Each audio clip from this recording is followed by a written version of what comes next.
দেশের জনগণের ন্যায্য অধিকার, আইনের শাসন প্রতিষ্ঠা এবং মতপ্রকাশের পূর্ণ স্বাধীনতাকে প্রাধান্য দিয়ে আত্মপ্রকাশ করেছে বাংলাদেশ আওয়াম জনতা পার্টি।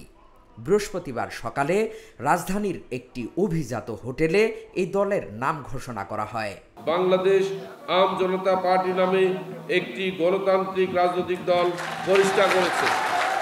সাংবাদিক ও অতিথিদের সামনে দলের ঘোষণাপত্র পাঠ করেন দলটির আহ্বায়ক মোহাম্মদ রফিকুল আমিন।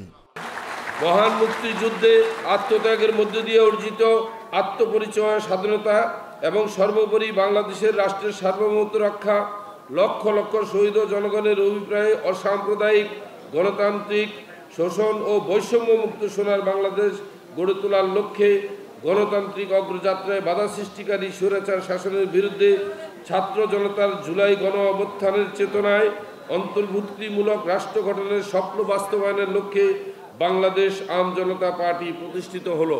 এ সময় রফিকুল আমিন বলেন, স্বৈরাচার বিদায় হয়েছে, এখনই সবাই মিলে দেশকে গড়তে হবে।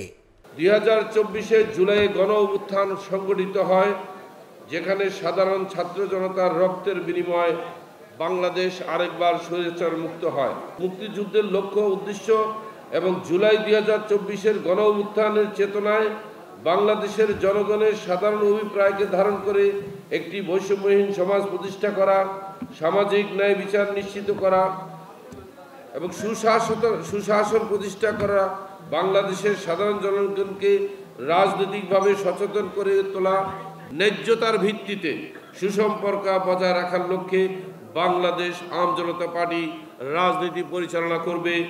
আমাদের স্লোগান শিক্ষা, সমতা, সুবিচার, যেখানে আম জনতা হাঁটবে সেখানে। 297 সদস্য বিশিষ্ট নতুন এই দলের সদস্য সচিব হয়েছেন গণ অধিকার পরিষদ নেতা ফাতিমা তাসনিম। তিনি বলেন, দারিদ্র্য দূরীকরণই হবে তাদের দলের প্রধান উদ্দেশ্য। আমাদের পার্টির কিছু লক্ষ্য উদ্দেশ্য আছে: আইনের শাসন প্রতিষ্ঠা করা, সামাজিক নিরাপত্তা এবং বৈষম্যহীন সমাজ ব্যবস্থা গড়ে তোলা, সবার জন্য শিক্ষা ব্যবস্থা ও সুশিক্ষার সুযোগ ইন্টারমিডিয়েট ও উচ্চ মাধ্যমিক পর্যন্ত সবার বিনা খরচে শিক্ষার সুযোগ তৈরি করা, সবার জন্য কর্মসংস্থানের সুযোগ এবং উদ্যোক্তা তৈরির ক্ষেত্রে সৃষ্টি করা, সুস্বাস্থ্য নিশ্চিতকরণ এবং স্বাস্থ্য সেবার সবার ব্যয় সাধ্যের মধ্যে আনা, প্রান্তিক জনগোষ্ঠী বিনামূল্যে বা স্বল্প মূল্যে স্বাস্থ্যসেবা নিশ্চিত করা, ভোটের অধিকার প্রতিষ্ঠিত করার মাধ্যমে নিরাপদে বাধাহীনভাবে সবার ভোটার অধিকার প্রয়োগ করার সুযোগ সৃষ্টি করা। আমরা নতুন বাংলাদেশ গড়তে আপনাদের সকলের সহযোগিতা কামনা করছি।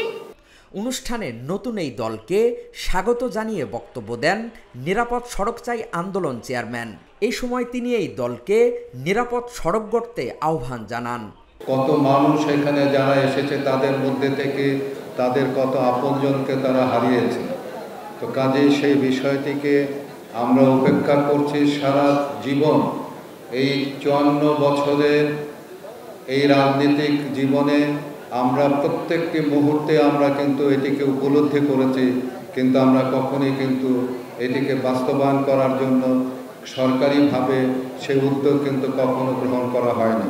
তো আমি আশা করব যে আপনারা যারা নতুন দল যারা সৃষ্টি করেছেন তারা তাদের ম্যানিফেস্টোর মধ্যে এই নিরাপদ সড়ক চাই এই বিষয়টিকে আপনারা আনবেন এবং সেইটিকে বাস্তবায়ন করার জন্য আপনারা সচেষ্ট থাকবেন।